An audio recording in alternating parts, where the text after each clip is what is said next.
They don't make fire. You'd have to rub them together very quickly, perhaps add an enormous amount of pressure. So maybe generate some heat from the friction and the fact that they're not entirely smooth. That's for another day. Wooden nickels, though, you rub those things together, you'd start a fire. Then you'd have to plead the fifth because if you were ever on trial and they played that song "We Didn't Start the Fire," you had previously done it with those nickels. FTX. I'm torn.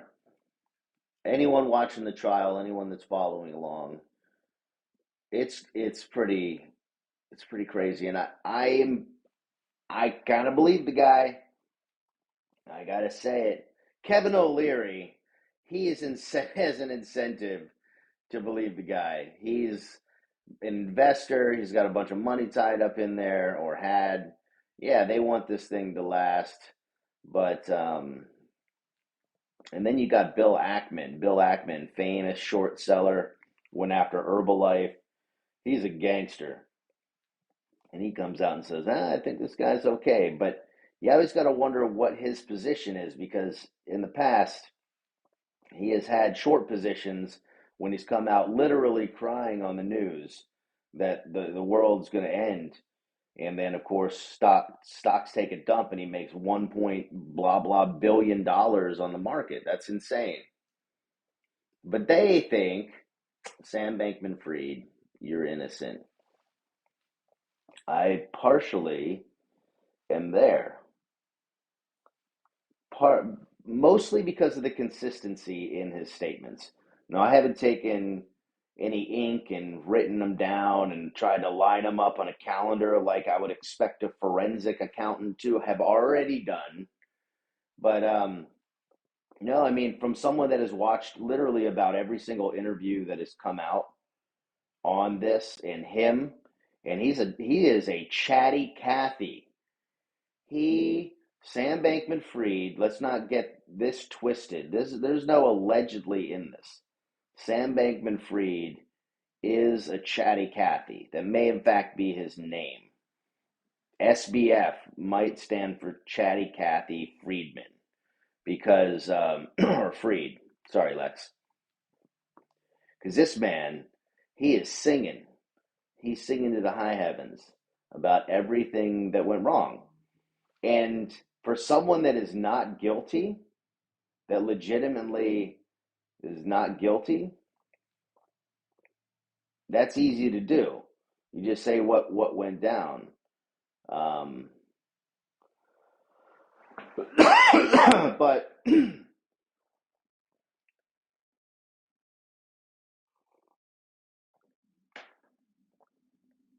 you were the CEO of one of the largest money exchanges on the planet Earth. You're also the CEO of a very large hedge fund. This hedge fund has direct ties to Alameda.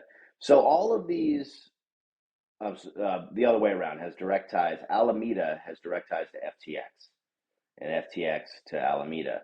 And one legitimate reason they say for this is because when FTX first came online, it didn't have the appropriate bank accounts it needed for certain international work they wanted to do, which would make sense because FTX itself is there's a U.S. exchange, but then the one that really exploded was the one that's offshore or off seas, offshore.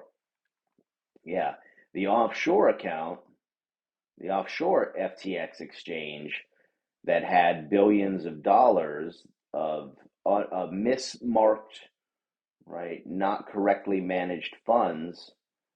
That's the one that was affected. Well, I'm not sure where this particular wire transfer had to happen or the specifics of it, but there was a time when if customers wanted to trade on FTX, they would have to wire funds to Alameda directly.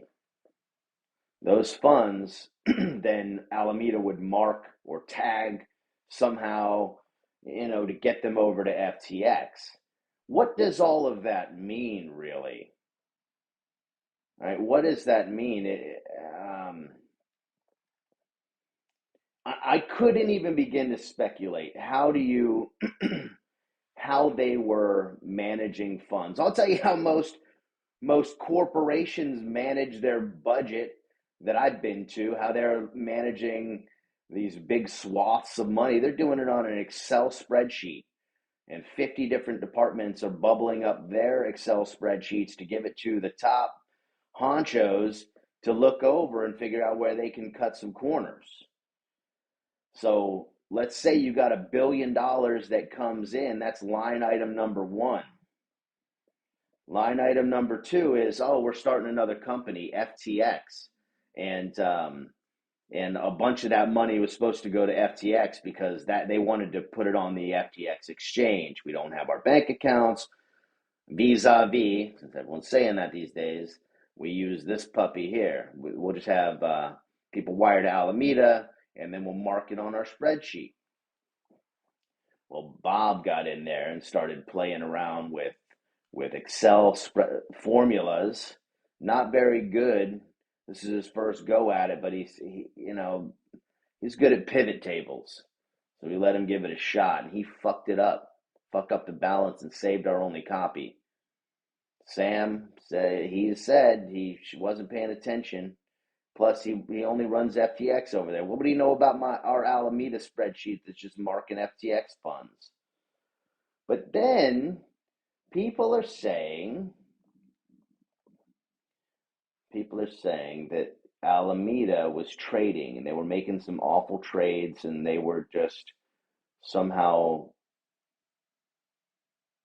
they ended up losing all the money. They lost $1 billion. I've heard ranges from 1 to 8 billion.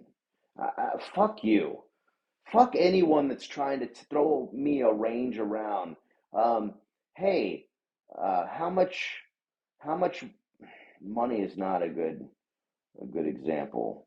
How many people died? Well, 1,000 million to 9,000 million. That actually doesn't sound that bad when it's just like that. But 1,000 to 9,000 is a big spread.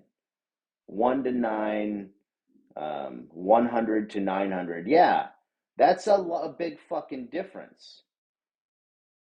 1 to 9 or 1 to 8 billion. Yeah, it's a lot of money. You're kidding me. I marked it wrong, right? I put it in the wrong account wrong, and then we spent it. I have two debit cards here. When I walk up to the ATM machine, I can deposit into FTX and I can deposit into Alameda. And I can also withdraw from them. And I used the wrong card, and I pulled out $1,000 million, and it's gone.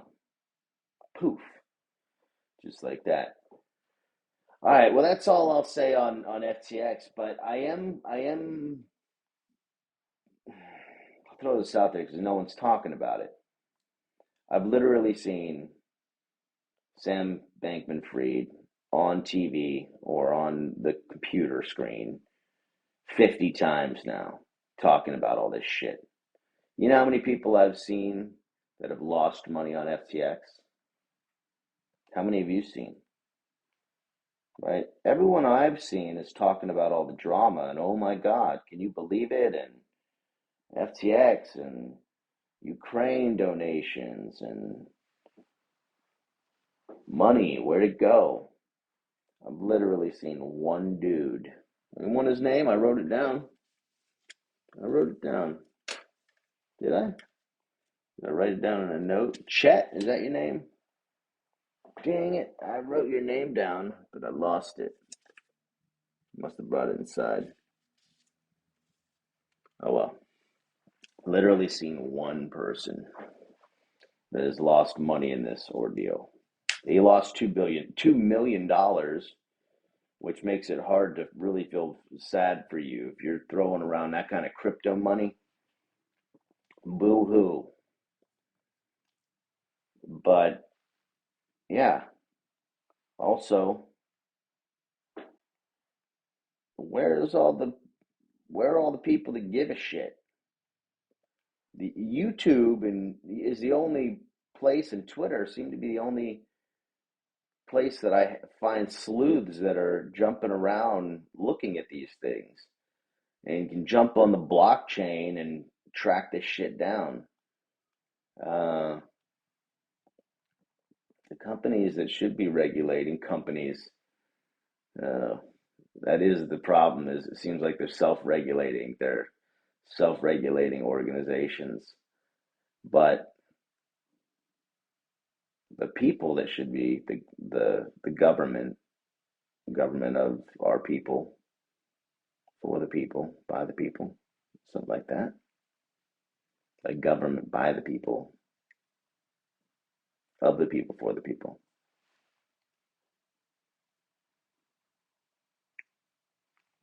would be looking at this shit. Hmm.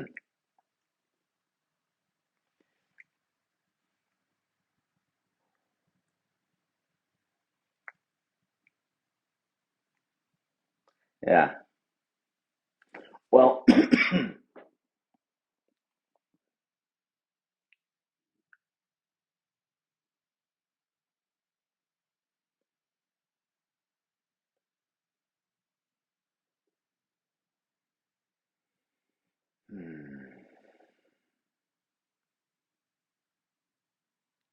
I'm torn on this next one, and it's around kids,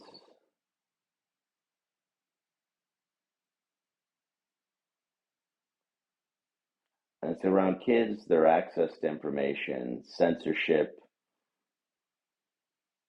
and what's going on at Twitter. Now, I happen to like Twitter. I happen to like. It doesn't matter, and not. It's not an Elon Musk thing. It's an access to information thing.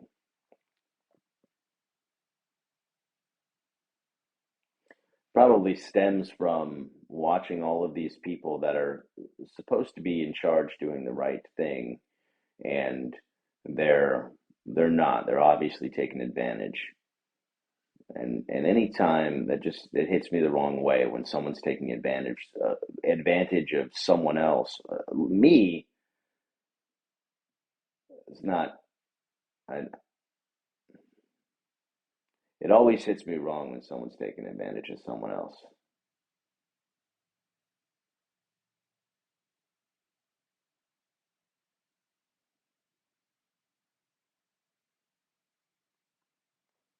And so you start seeing things like what's going on right now with Twitter and censorship. Censorship, what are you talking about? Well, Elon, now that he bought Twitter, just released a whole shitload of internal communication showing that Twitter was complicit and working directly with the government to remove, or yeah, that's a good one, to remove, to tag certain information, to remove certain people from the platform, their voices. And it was able to be used during times of an election when someone's voice on Twitter, a prominent platform, needs to be heard. And so, what is this? Who should have the ability to censor, and from who, from what age? And that's where this subjectiveness of age comes in. You're old enough to go to war, you're old enough to fight, yet you're not old enough to drink. Who says that? All right, who gets to dictate that? Who gets to dictate what you're allowed to look at, what you're allowed to see? Just because